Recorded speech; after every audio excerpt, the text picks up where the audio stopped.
Assalamualaikum warahmatullahi wabarakatuh. Pada Allah Subhanahu wa Ta'ala, Tuhan Yang Maha Esa, kita selalu mohon perlindungan agar kita hidup selamat dunia dan akhirat.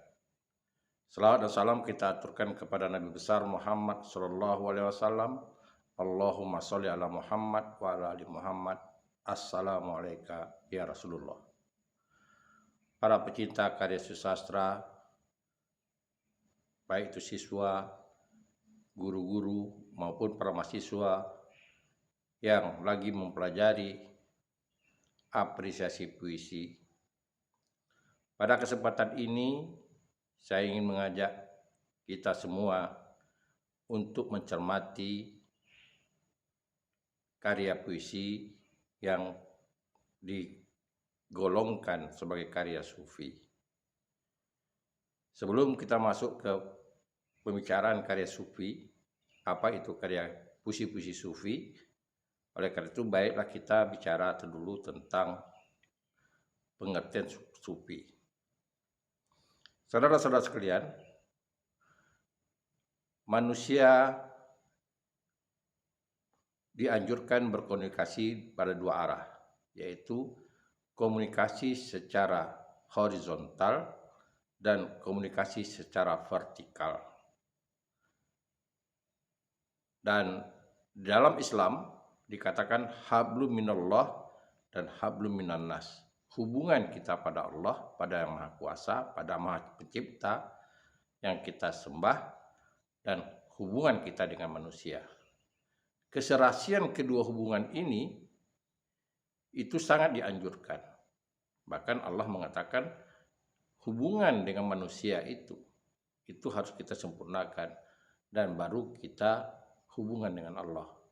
Jadi kalau kita hanya hablum minallah saja, sementara hablum minannasnya tidak baik, atau hablum minannas, hablum minallahnya tidak baik, maka akan timpanglah kehidupan kita.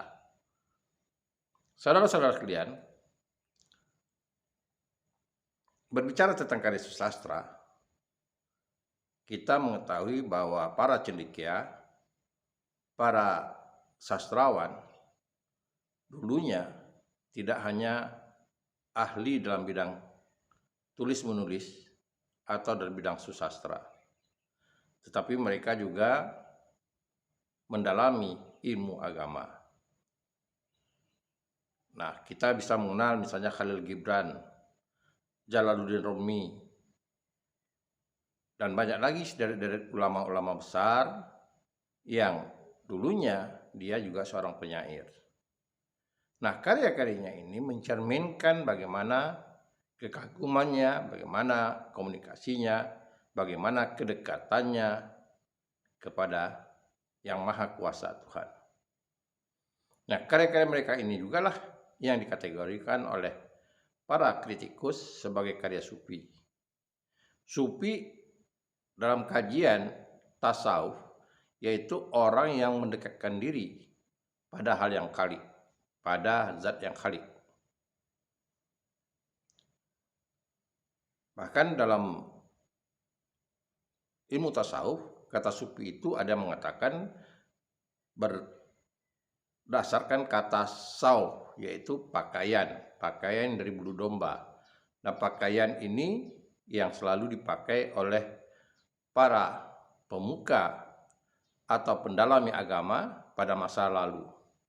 Misalnya, kita bisa melihat film-film dokumenter atau film-film berbau religius, orang-orang yang menggunakan pakaian itu pada Kristen Ortodok misalnya.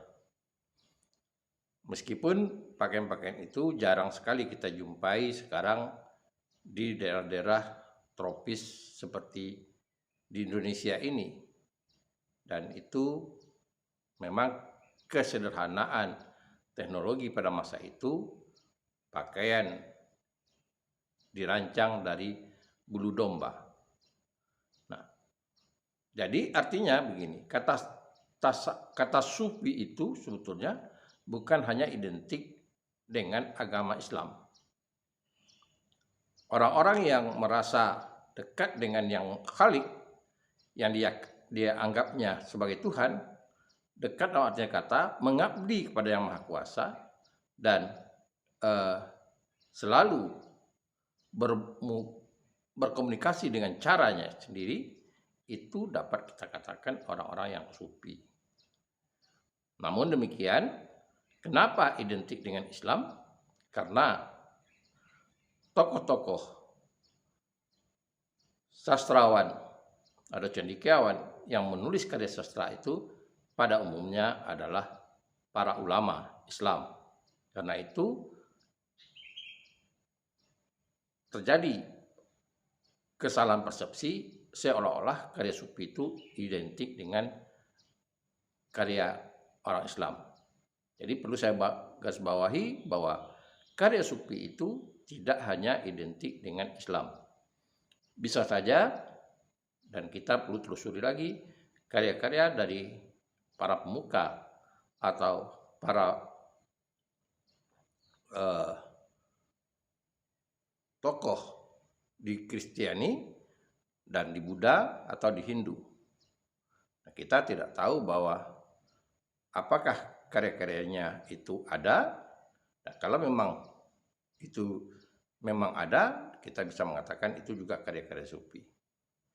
Saudara-saudara sekalian, kita beri contoh juga misalnya pada kumpulan puisi-puisi sufi yang diterbitkan di Indonesia. Nah, ada dua penyair di Indonesia yang terkenal, yaitu Raja Ali Haji dan Amir Hamzah.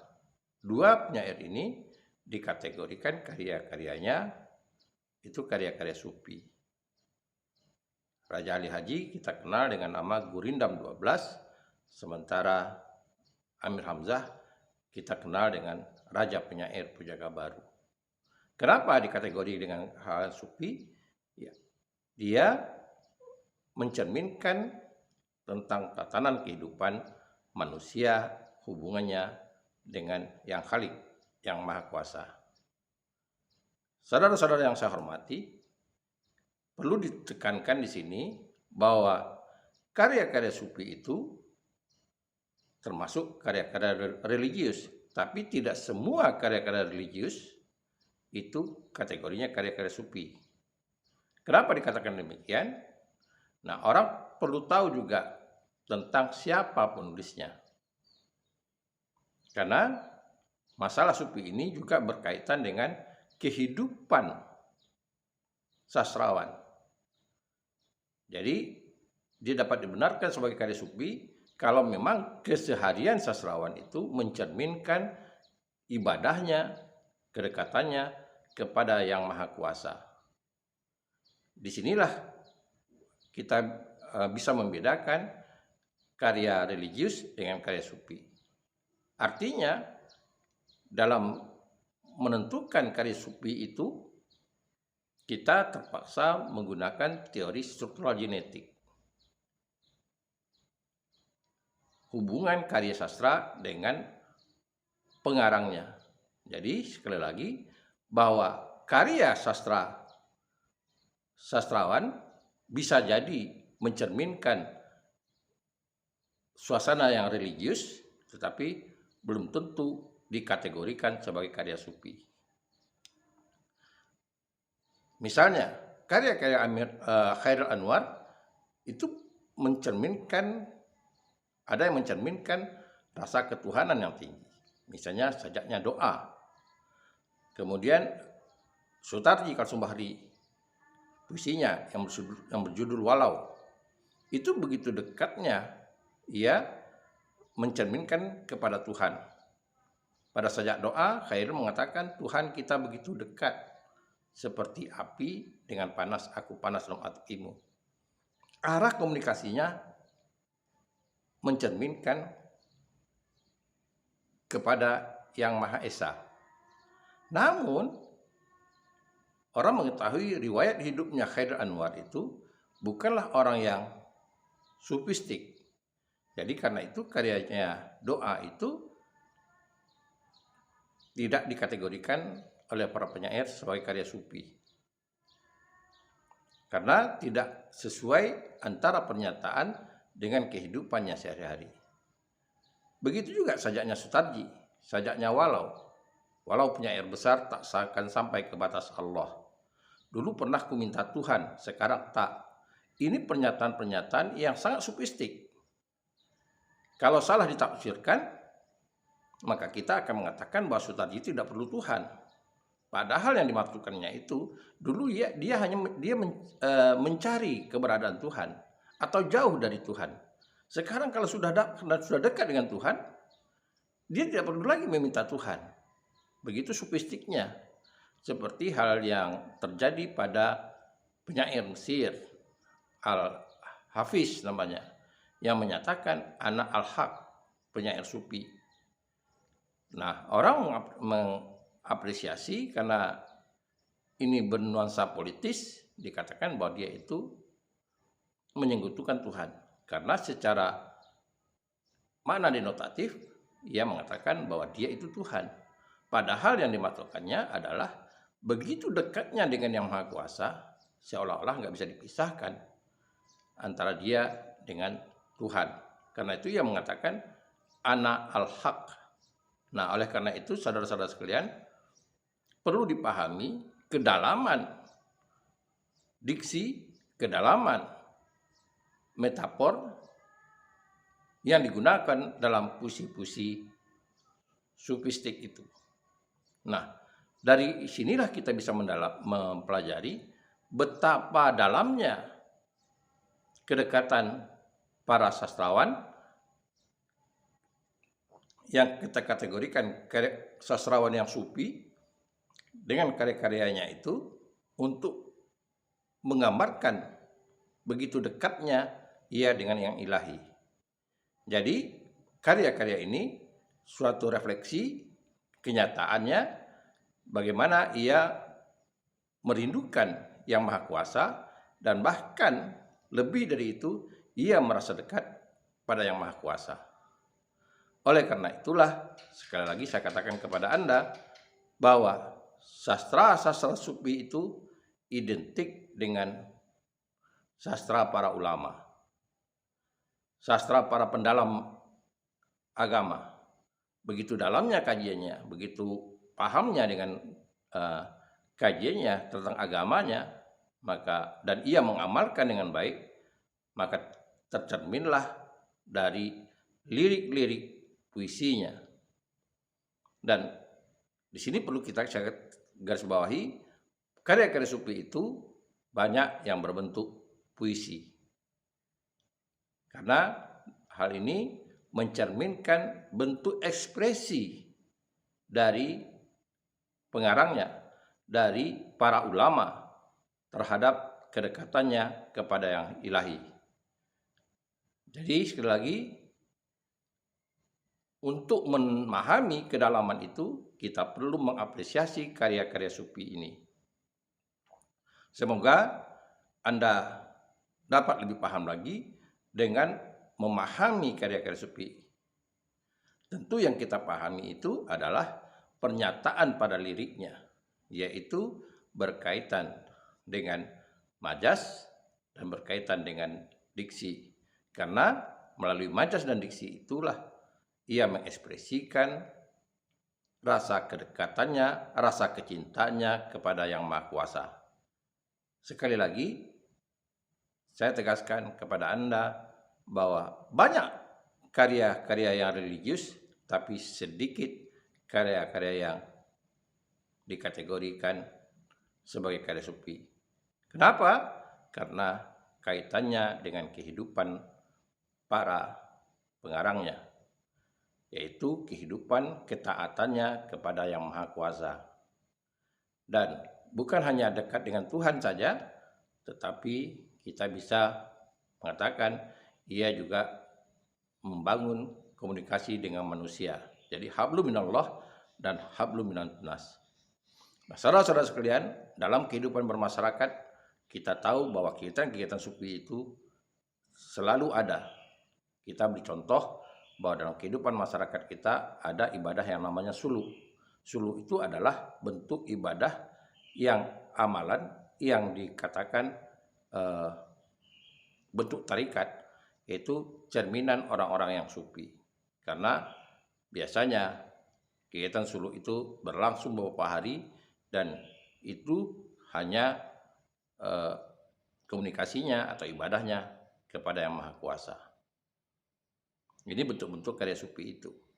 Dan kita mengetahui juga dalam agama Hindu di India, kita tahu bahwa para pemuka agama India itu dia dengan melaksanakan amalannya dan beryoga berbulan-bulan, itu salah satu bentuk kegiatan sufi. Jadi sekali lagi, sufi itu mencerminkan ketaatan penyairnya atau sastrawannya dalam menjalankan ibadahnya, ketaatan yang melebihi ketaatan orang pada umumnya. Dan sufi sebetulnya tidak identik dengan Islam, tetapi kebetulan karya-karya besar karya sufi itu, para ulamanya itu berasal dari pemuka agama Islam. Padahal kegiatan sufi itu semua agama, semua kegiatan spiritual itu ada yang tingkatnya pada bentuk atau pada tingkat yang sufi, yaitu kedekatan manusia pada yang khalik, pada yang gaib, yang dianggap menguasai alam ini, yang dipercayai apakah itu agama langit atau agama bumi, aktivitasnya kedekatan itu dapat atau pengamalan itu dapat kita kategorikan kegiatannya sufi. Demikianlah saudara-saudara sekalian tentang karya sufi ini. Tentu kita akan lebih paham lagi kalau kita memahami karya-karya sufi ini. Dengan memahaminya karya sufi ini, tidak cukup kita bicara tentang karya, kita juga bicara tentang siapa pengarangnya. Karena identik dengan perilaku pengarangnya, aktivitas kehidupan ibadah para pengarangnya. Semoga ini dapat dipelajari dengan baik dan kita bisa membedakan karya sastra sufi dan karya sastra religius. Karya sastra sufi itu otomatis karya sastra religius, tetapi karya sastra religius belum tahu dikategorikan karya sufi. Tergantung bagaimana kehidupan si pengarangnya dan gaya bahasa dan diksi yang mencerminkan kedekatan pengarangnya kepada Yang Maha Kuasa. Semoga dengan penjelasan ini Anda dapat memahaminya. Assalamualaikum warahmatullahi wabarakatuh.